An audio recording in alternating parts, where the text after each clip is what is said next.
when the Attorney General brought new charges against me, he took an hour-long video and he'd cut out a sentence in the middle. It took away the context and removed what happened before and what happened after. And then he'd put the charge that I had incited my followers to attack, harass and go after the defendants, the now convicted child rapists. Now, I was making an address. When you take the before and after, now, me and my defence team never expected me to be found guilty of this because it's a lie. But when you put the video in context and you watch the before and the after, I'm talking specifically to the media. I'm asking a question to the media. You follow me. You take photographs of me. You harass us, the people on our side of politics. You knock on our doors. You find out where we work. Why don't you do that to these men? These men are on bail for rape, prostitution and torture of children. Yeah? Why don't you follow them, see where they work, if they're working in chicken shops, which they work. Why don't you follow them? I'm asking a question to the media, okay? I'm not speaking to my followers. Watch the video, you can see it, okay? So that's the Attorney General lying, completely purposely misrepresenting what I was saying, completely changing context and snipping one line, okay? It's bad enough the Attorney General lies. So we never thought I could get convicted. Then I got found guilty.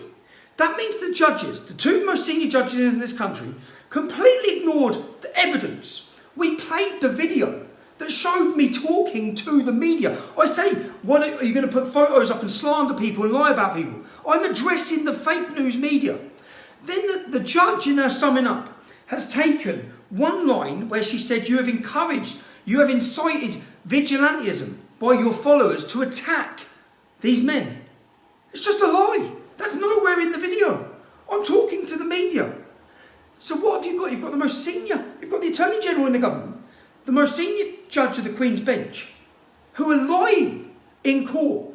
The evidence says I didn't. The video shows and proves my innocence. Yeah, I've been convicted. Now why? They've had to find something to convict me on because they want me gone. They want me put into prison and they want me ultimately killed. And you must show this video to everyone. Nobody can watch that video and say that I was calling on my followers to incite vigilantism. No one.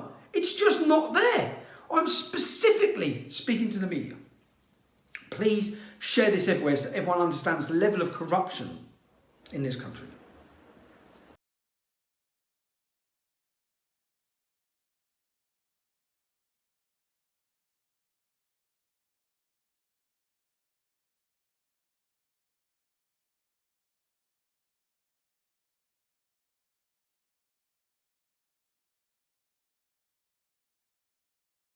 A video that will go up today, which is an interview with the leader of the joint leader of Generation Identity, and I met him because the newspapers this week, I read headlines that said Heil Hipster, like Heil Hitler.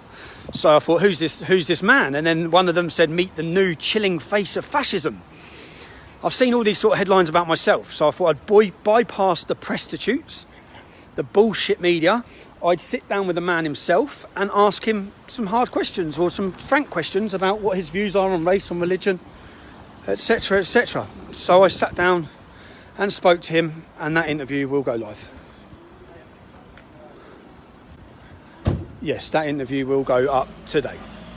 And I think it's important to give you the other side of the story, and rather than you base your opinion of somebody on what the media tell you about them, surely the media should have sat down with him and asked him the questions that I've asked him. You'd have thought so, wouldn't you? But of course they don't want you to listen to him. They don't want you to listen to anyone who speaks out against mass immigration or against the problems that this country faces. They want you to base your opinion and judge him on what they tell you to think. So yeah, that'll go live today. But when I first come to try and show people who these men were, bearing in mind they've been walking around your towns and cities for the last 2 years whilst this has been going on. They've been working in shops, chicken shops, probably driving taxis, etc, etc.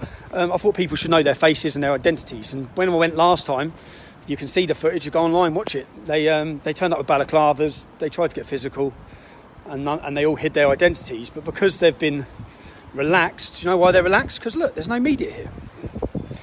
There's no media here, there's no press here, there's no mainstream media. They're all taking photographs of someone who said something mean on Twitter.